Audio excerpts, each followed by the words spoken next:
Okay, भारतीय संविधान के कौन से भाग में और कौन कौन से अनुच्छेदों में नागरिकता के प्रावधान दिए गए हैं? फर्स्ट ऑप्शन 1 से 4 तक, सेकंड ऑप्शन आपका 5 से 11 तक, ओके, और थर्ड ऑप्शन 12 से 35 तक, और लास्ट ऑप्शन दिया गया है अनुच्छेद 36 से 51 तक। दोस्तों यहाँ पर आपका आंसर नंबर हो जाएगा वी। अनुच्छेद 5 से 11 तक आपके नागरिकता संबंधी प्रावधान दिए गए हैं। अनुच्छेद 5 से 11 तक आपके नागरिकता संबंधी प्रावधान दिए गए हैं। नागरिकता संबंधी प्रावधान कौन कौन से अनुच्छेद में है? तो 5 से लेकर 11 तक के आर्टिकल में आपके नागरिकता संबंधी प्रावधानों को रखा गया है। भाग एक में संघात्मक व्यवस्था रखी गई है। ठीक है, भाग 1 में कौन सी व्यवस्था रखी गई है दोस्तों? संघात्मक व्यवस्था। भाग 2 में रखी गई है आपका नागरिकता संबंधी प्रावधान। नागरिकता संबंधी प्रावधान किस भाग में है दोस्तों? भाग 2 में। भाग 3 में आपके हैं मौलिक अधिकार। भाग 3 में क्या रखे गए हैं? मौलिक अधिकार। और भाग 4 अनुच्छेद 36 से 51 तक यहाँ पर रखे गए हैं आपके नीति निर्देशक तत्व। क्या रखे गए हैं? नीति निर्देशक तत्व। तो इस तरीके से आपके भारतीय संविधान के 4 भाग यहाँ पर दिए गए हैं। नागरिकता संबंधी प्रावधान किस ऑप्शन में दिए गए हैं? यहाँ पर अनुच्छेद 5 से 11 बी ऑप्शन। अनुच्छेद 5 से 11 बी ऑप्शन। चलिए अगले प्रश्न की ओर हम लोग बढ़ते हैं। अगले प्रश्न पर आ जाइए सभी लोग।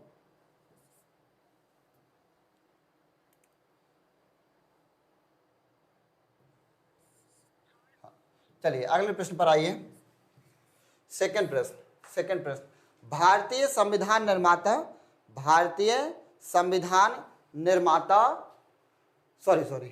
क्वेश्चन ये है, भारतीय संविधान निम्नलिखित में से कौन सी नागरिकता प्रदान करती है?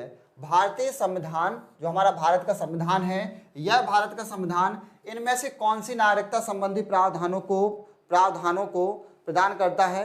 ओके, प्रावधानों को प्रदान करता है। ठीक है, तो जितने मित्र जुड़ चुके हैं सभी का स्वागत अभिनंदन, सभी का स्वागत अभिनंदन। ओके, सभी का स्वागत अभिनंदन है। हाँ प्रभा, आपने लाइक कर दिया, बहुत अच्छी बात है।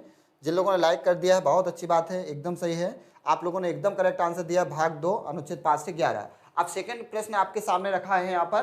देखिए आज के सेशन में कुल हमें 40 प्रश्न देखने हैं, कुल 40 प्रश्न देखने हैं। तो आज हम लोग ज़्यादा किसी प्रश्न को लेकर चर्चा पर नहीं रहेंगे। ओके, एक तरीके से प्रैक्टिस क्लास है, तो हम प्रैक्टिस क्लास को प्रैक्टिस क्लास की तरह देखेंगे। ठीक, प्रैक्टिस क्लास को प्रैक्टिस क्लास की तरह देखेंगे और अच्छे से पढ़ते रहिएगा बस। ठीक है, अच्छे से आपको पढ़ते रहना है। बहुत बढ़िया, बहुत बढ़िया, आप लोगों के आंसर आने लगे हैं। भारतीय संविधान निम्नलिखित में से कौन सी नागरिकता प्रदान करता है? देखो दोस्तों, हमारे देश में एकल नागरिकता संबंधी प्रावधान है। कौन सी नागरिकता के प्रावधान है? एकल नागरिकता संबंधी प्रावधान है। एकल नागरिकता का अर्थ होता है कि हमारे देश की नागरिकता या हमारे देश के जो नागरिक हैं, ये केवल और केवल अपनी नागरिकता का परिचय भारत के रूप में देंगे, अपने राज्य के रूप में नहीं।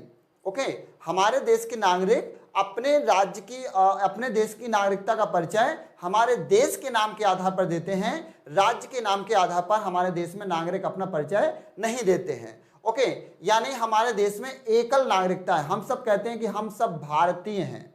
क्या है? We are Indian. ओके, हम अपने स्टेट की नागरिकता नहीं लेते हैं। जबकि अमेरिका में क्या होता है? अमेरिका का नागरिक अपने देश की नागरिकता को लेता है और राज्य की नागरिकता को लेता है। यानी जहां पर राज्य की नागरिकता हो और देश की नागरिकता हो तो ऐसी नागरिकता दोहरी नागरिकता कहलाती है। ठीक है, ऐसी नागरिकता दोहरी कहलाएगी। भारत में केवल हम कहते हैं कि हम सब भारतीय हैं। ओके, वी आर इंडियन, इसलिए भारत की नागरिकता कैसी हो जाएगी? एकल। बहुत बढ़िया, सभी लोगों ने एकदम करेक्ट आंसर किया है, सेकेंड आंसर एकदम करेक्ट किया है। चलिए अगले प्रश्न पर आ जाइए दोस्तों। नेक्स्ट प्रश्न, किस अनुच्छेद के तहत संसद को नागरिकता के संबंध में कानून बनाने का अधिकार प्रदान किया गया है? किस अनुच्छेद के तहत संसद को नागरिकता के संबंध में कानून बनाने का अधिकार प्रदान किया गया है? दोस्तों ध्यान से सुन लीजिए, आज के सेशन में जितने भी प्रश्न रखे गए हैं, यदि ये प्रश्न आपने पूरे कर लिए तो नागरिकता से संबंधित आप किसी भी प्रश्न को नहीं, आप ऐसे कोई भी प्रश्न नहीं होंगे जिन्हें आप अपने आप में कठिन महसूस करोगे। ओके, आपके लिए सभी प्रश्न सरल लगेंगे। आपके लिए जितने भी प्रश्न नागरिकता से होंगे ये सब सरल लगेंगे। बस आज के प्रश्नों को अच्छे से पढ़ लीजिएगा। ठीक, आज के प्रश्नों को अच्छे से पढ़ लीजिएगा। चलिए तीसरे प्रश्न का आंसर करिए। किस अनुच्छेद के तहत संसद को नागरिकता के संबंध में कानून बनाने का अधिकार प्रदान किया गया है? इसका अर्थ यह है कि हमारे भारतीय संविधान में वह कौन सा अनुच्छेद है जिसके तहत संसद नागरिकता के संबंध में संशोधन कर सकती है। नागरिकता के संबंध में संसद को संशोधन करने की शक्ति किस आर्टिकल के तहत दी गई है? नागरिकता के संबंध में संसद को संशोधन करने की शक्ति किस आर्टिकल के तहत दी गई है दोस्तों? आर्टिकल 11 के तहत। किस आर्टिकल के तहत दी गई है? आर्टिकल 11 के तहत इन्हें प्रदान किया गया है। ओके, अनुच्छेद 11 के तहत भारतीय संसद को और नागरिकता के संबंध में संशोधन करने की शक्ति प्रदान की गई है। ऑप्शन नंबर डी हो जाएगा। चलिए अगले प्रश्न की ओर हम लोग बढ़ते हैं। अगले प्रश्न की ओर आ जाइएगा सभी लोग।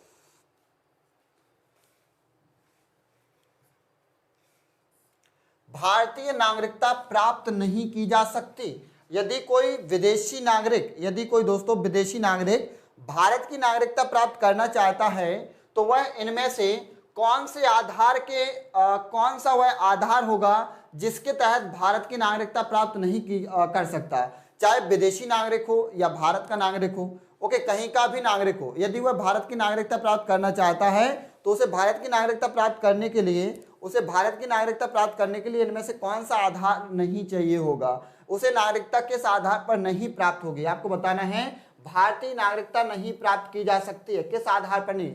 जन्म द्वारा। बिल्कुल, भारत की नागरिकता जन्म द्वारा प्राप्त की जा सकती है। आप जानते हैं 26 जनवरी 1950 या इसके पश्चात यदि किसी व्यक्ति का जन्म भारत में होता है तो वह भारत का नागरिक माना जाएगा। ठीक है, तो ये जन्म द्वारा भारत की नागरिकता मिल जाएगी। देशीकरण द्वारा, यदि कोई व्यक्ति हमारे देश में रहता है, सेवा करता है, उसे सरकार प्रमाण पत्र दे देती है अपनी सेवा के बदले का, तो भी वह व्यक्ति भारतीय नागरिकता प्राप्त कर लेगा। देशीकरण द्वारा, किसी भूभाग के सम्मेलन द्वारा, अर्थात यदि हम किसी विदेशी भूभाग को भारत में मिला लें तो उस भूभाग पर रहने वाली समस्त जनसंख्या भारत की नागरिक हो जाएगी। तो ये तीनों आधार पर नागरिकता प्राप्त की जा सकती है, परंतु इस आधार पर भारतीय नागरिकता प्राप्त नहीं की जा सकती है। यदि कोई विदेशी व्यक्ति भारतीय बैंक में धन जमा कर ले, या भारत में आके प्रॉपर्टी खरीद ले, या भारत में व्यापार करने लगे, या भारत में व्यवसाय करने लगे, तो इन आधार पर वह भारतीय नागरिकता प्राप्त नहीं कर सकता। ठीक है, इन आधार पर वह व्यक्ति भारतीय नागरिकता को प्राप्त नहीं कर सकता। इस प्रश्न का आंसर हो जाएगा दोस्तों option number D. Option D यहां पर क्लियर होगा। अगले प्रश्न पर आ जाइए। देशीयकरण द्वारा नागरिकता प्राप्त करने का एक तरीका है। देशीयकरण द्वारा नागरिकता प्राप्त करने का एक तरीका है। हम कैसे देशीकरण के द्वारा भारतीय नागरिकता प्राप्त कर सकते हैं? किस प्रकार से देशीकरण के माध्यम से भारत की नागरिकता प्राप्त की जा सकती है? जल्दी से आंसर करते चलिए दोस्तों, जल्दी से आंसर करते चलिएगा। किस आधार पर भारतीय नागरिकता देशीकरण के आधार पर प्राप्त की जा सकती है? ठीक, हाँ, फर्स्ट ऑप्शन यहाँ पर दिया गया है।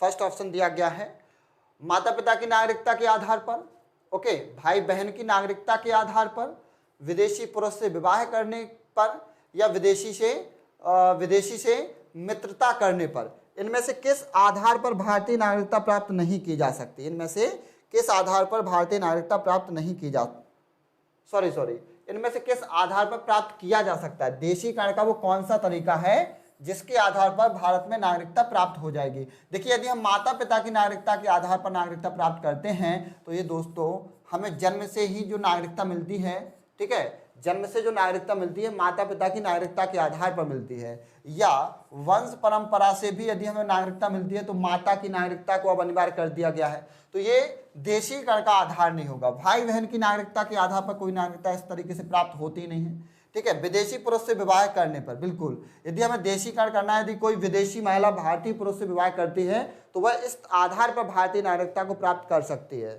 ठीक है, वह इस आधार पर भारतीय नागरिकता को प्राप्त कर सकती है। चलिए अगले प्रश्न पर आ जाइए दोस्तों, अगले प्रश्न पर आ जाइएगा। इस प्रश्न का option number C.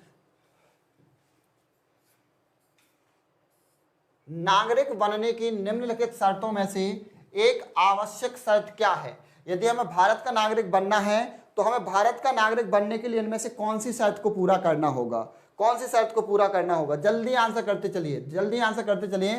First option राज्य की सदस्यता, उच्च परिवार की सदस्यता, उच्च जाति की सदस्यता, और लास्ट ऑप्शन है किसी धर्म का समर्थन। किसी धर्म का समर्थन, इनमें से किस आधार पर हम भारतीय नागरिकता प्राप्त कर सकते हैं? भारत का नागरिक यदि हमें बनना है तो क्या चाहिए? देखिए, हमें उच्च परिवार की सदस्यता नहीं चाहिए होती है, हमें उच्च जाति की सदस्यता से हमारे संविधान का कोई मतलब नहीं है, और ना ही हमारे संविधान को किसी धर्म से कोई मतलब है। भारतीय संविधान ना किसी धर्म को महत्व देता है, ना ही किसी जाति को महत्व देता है, और ना ही किसी उच्च परिवार को महत्व देता है। ठीक है, आप भले ही किसी राजा की फैमिली से बिलोंग करते हो, इस आधार पर आपको नागरिकता नहीं मिलेगी। ठीक है, इन 3 आधार पर भारतीय नागरिकता नहीं मिलेगी, आपको केवल राज्य की सदस्यता के आधार पर भारत की नागरिकता मिल जाएगी। फर्स्ट ऑप्शन सही है, फर्स्ट ऑप्शन सही है, फर्स्ट ऑप्शन सही है। ठीक है, चलिए अगले प्रश्न पर आइए दोस्तों, 7वां प्रश्न।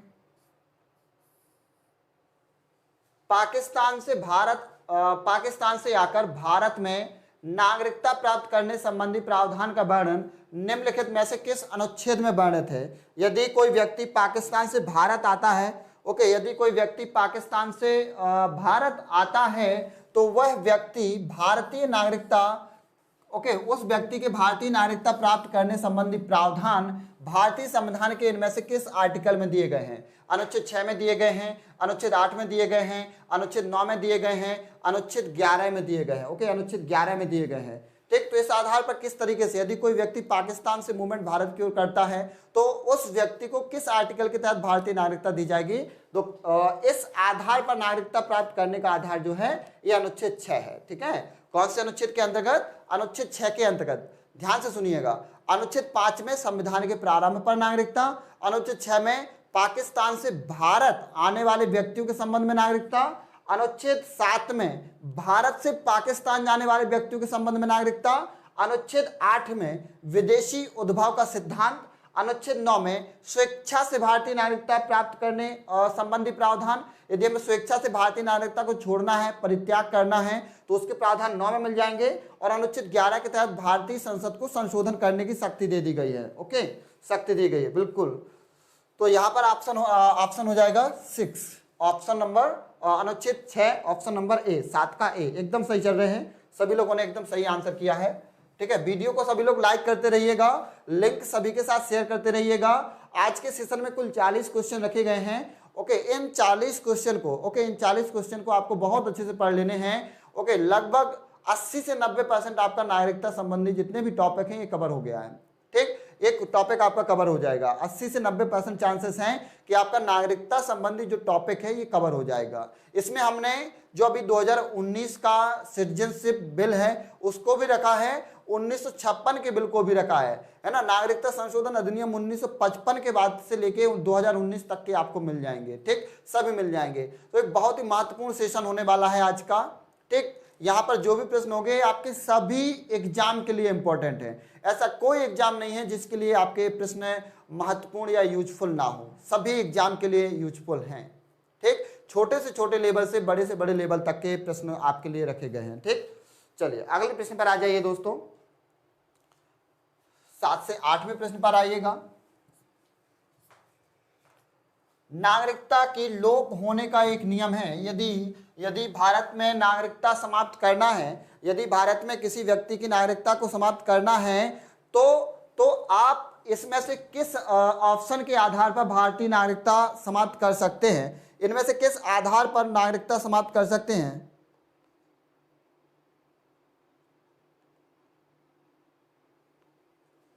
चलिए भाई, क्या सुनना है शुक्ला जी, बताइए क्या हुआ? आज एक्चुअल में देखिए 40 क्वेश्चन रखे हैं और बहुत ज़्यादा बात होती थी आप लोगों से, है ना, बहुत ज़्यादा बात हो जाती थी। इस वजह से क्लास में केवल 10-12 क्वेश्चन हो पाते थे। इसलिए आज ऐसा सिस्टम रखा है, एक ऐसा सिस्टम रखा है कि क्लास में ज़्यादा क्वेश्चन हो जाए। ठीक है, ज़्यादा क्वेश्चन हो जाए। फिर भी आप लोग जो कमेंट कर रहे हैं पढ़ लेंगे। हाँ, नमस्ते अंकित।